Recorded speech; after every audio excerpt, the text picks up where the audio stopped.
Hi everyone, it is currently August 19th at 1:40 p.m. and this is currently day 2 in my self-health management period where I'm able to go outside. But I'm only going to talk about day 1 because there's a lot to unpack and I want to make it kind of a short video so you don't get bored, but I wouldn't get bored because this was really cool to see, but yeah, I don't want to make it really long. So here we go. This is day 1, adventuring in Taipei. So, like I said, the moment of truth, I did test negative for COVID, and there were a few things that I had to do before I could go outside. One of them was that I had to text my COVID result to my hotel via Line, and Line is basically just like a WhatsApp, and you can text, you can call, you can, video chat, any of that. And I just sent a picture to them. They gave me the okay that I was COVID negative and I could go outside. They gave me some rules and regulations of what I had to do. But yeah, then I went downstairs and I had to sign out. So all you do, it's like a piece of paper and you fill out your room number, your name, the date, the time, and then why you're going outside. So you could put to like shop, visit, sightsee, any of that. And then when you plan to be back, or you could leave it blank if you don't know. That's usually what I did because I didn't know how long it was going to take me to go everywhere. And then when you come back after you've been out, you just put the time down and then a little check mark to say that you're back in your hotel room. So there were a few things I noticed when I stepped outside my hotel is that there's a lot of scooters and there are scooter lanes. So yeah, that was a big difference because I'm not used to seeing that. I mean, I'm used to seeing motorcycles and all, but the amount of scooters here is wild. That's an easy way to get around and it's a lot more efficient than a car for some people. I also noticed that umbrellas are a really big thing here to shield yourself from the sun because it is really hot. So women particularly wear like long sleeves and long pants so that they don't get sunburnt and they don't get tan.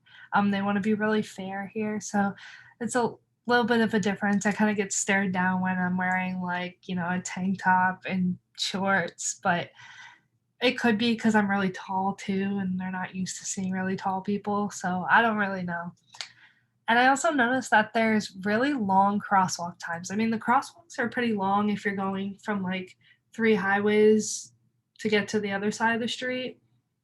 But yeah, they're like 99 seconds long and you have a really long time to cross the street. And if you even if you like don't make it in time, cars wait for you and no one's mad if you don't get across the street before the light turns. They just yield to you and it's a lot different from like New York City where they're like beeping, like, get out of the way, you had your time, I gotta go places. And it's really nice.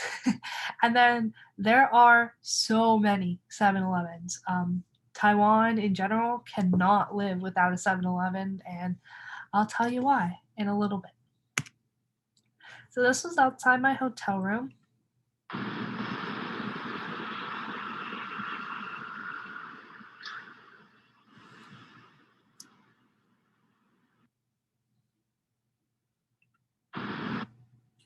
And then this is just another picture. It's like up the street from my hotel. So I'm in Zhangzhen district, and it kind of reminds me of New York City, like I said, because the buildings are really close to one another.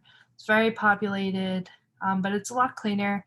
You know, Taiwan isn't, it's not clean everywhere. I don't think any city's clean everywhere, but they really do take respect and pride in their city. So it's really nice, and they're all very welcoming. Um, every restaurant is like, please come in, like, what can we do for you and everything. I just went to a restaurant a little yesterday for a little bit and they were really nice. I don't know how to order in Chinese or anything, but the waitress kind of translated for me. So yeah, they really want you to come in. It's like they feel like family to me already, and I've only been here for a couple days. But The first thing I did when I went outside, because I woke up at like 5 in the morning to take my COVID test because I'm like, I need to get out of here. I need to go outside. I'm starting to go a little stir crazy. But so I went out and tried to find breakfast somewhere. And this was the first thing I came across. It was in like a little family owned shop. And it was like a street vendor kind of. And I was like, oh, these are so cute. Like, I need to buy one of these. It only cost me like 40 NTD, which is like nothing. It's like $1.30, blah blah blah. I don't really know how much exactly, but um, yeah, this was my breakfast, and it's actually bread. There's bread with some filling in it. It kind of reminded me of like if you hold a stress ball and you like squeeze it. That was kind of like the consistency, but it was actually really good, even though it looks a little weird. And then I also got chocolate milk tea. I drank it all because it's so good. I love chocolate milk and I hate how filling it makes me feel. And this doesn't make me feel bloated or anything. It's like watered down chocolate milk, but I'm telling you, it is really good. You got to try it. And then since I got my breakfast and like my milk tea, I went adventuring to one of the local parks. And then these are just some buildings that I saw. I didn't catch the names of them, but I thought they were really pretty. And then here are some major buildings that I saw. So this is the Taipei City Police Department, and they're no joke. They have like police surrounding it. So it made me feel really safe, but also I was like, oh no, like I don't want to do anything wrong. I don't know if I'm doing anything wrong. Like I'm just standing here, I'm just looking. But yeah. And then also, this is one of the hospitals. I found it really interesting that they had the breast cancer ribbon and the pride flag in the hospital building. Taiwan is a very accepting community. There's a lot of pride flags everywhere, and again, they're really accepting of like everyone here, and they make you feel very welcomed. And then this is the Taipei Chinese Orchestra. There are a lot of other orchestra buildings around, but this is the first one I saw, and I thought it was very interesting. Um, because all of you know I'm an EMT and I'm really into that spectrum. I saw an ambulance and I literally couldn't help myself. They were probably like, what is this American doing? But I had to do it. So here is what an ambulance looks like and sounds like in Taiwan. And fun fact, they were going to a scooter accident. I saw it. So yeah.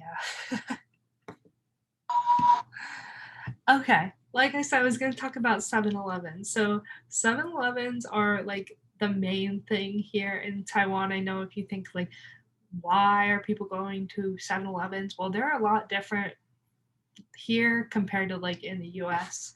7-Elevens are like the main thing here. So you can, get snacks, you can get actual food, you can get drinks, you can buy beer, alcohol, any of that. Um, you can also pay parking tickets here. You can buy airplane tickets here. You can get grilled sweet potatoes here. They have those instead of like hot dogs, but they do have hot dogs too. They just don't have the buns here. A hot dog is just like the dog itself. It's not the bun too. They don't think that is a hot dog, which I thought was a little different. And they have areas that you can sit and eat. There's like free Wi-Fi in here, so it's like a big deal in 7-Eleven. And this is just one of them that I saw. It was like Hello Kitty themed. Hello Kitty is like a really big thing here. I don't really know why, but yeah, they're all really cute and like decorated. They're very kid friendly.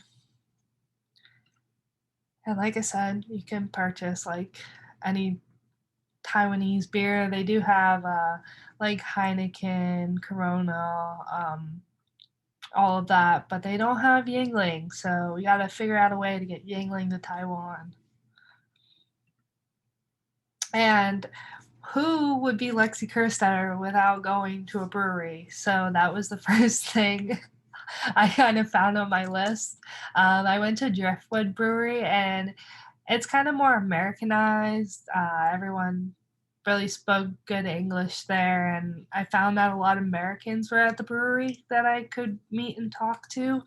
And this is just one of the beers I got. It was um, cold brew flavored. It was really good. And then it was in like a little tiki hut area. So it was really nice and like very relaxing, very calming because I was like high stress level the entire day because you're trying to find places and walking directions, and me, like directions in general, and me do not get along. I have no sense of direction, as anyone who knows when I drive in the ambulance, I have no idea where I'm going half of the time. But yeah, so I found this and I just like sat there for like 2 hours, and I got some dinner, just like an appetizer and all that. And yeah, it was good. Highly recommend. And then these are some snacks I got at the 7-Eleven after I went to Driftwood.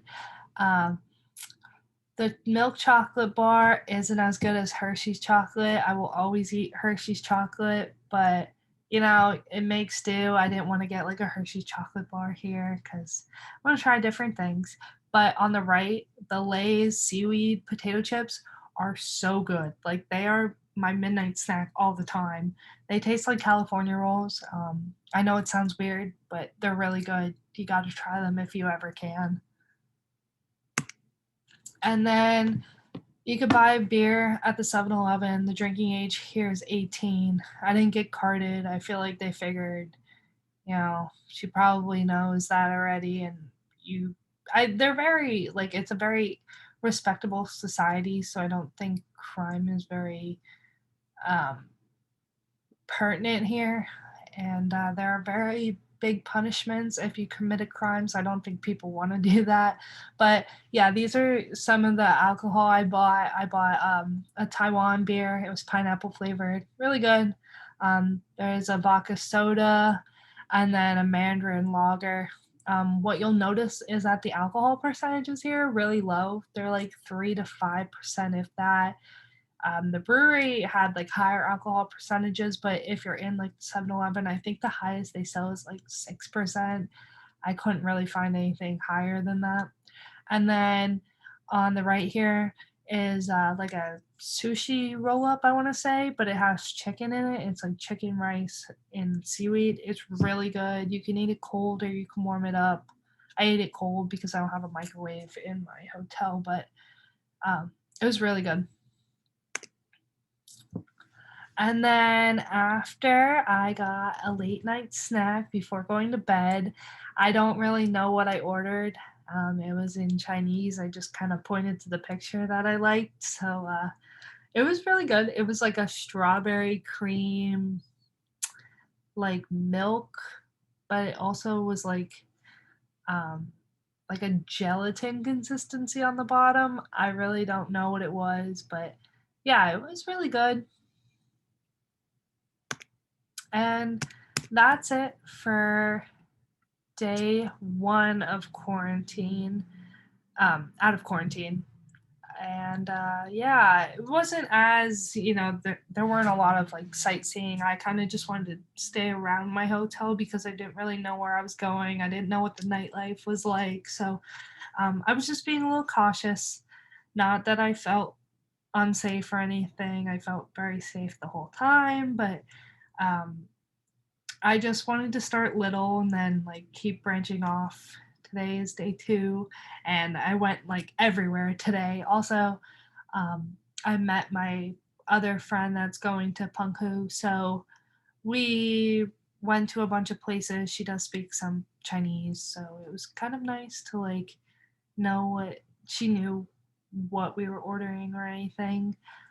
But yeah, I'll talk about day two and three. I promise it'll be a little bit more exciting, but these were just a few things I wanted to share with you. And yeah, sorry, my energy level was really low. I just walked around the whole morning and I'm trying to take a nap soon. So yeah, have a good rest of your, well, technically, it's like 2 in the morning there. So I hope you're sleeping well and all that. All right, signing off. Bye.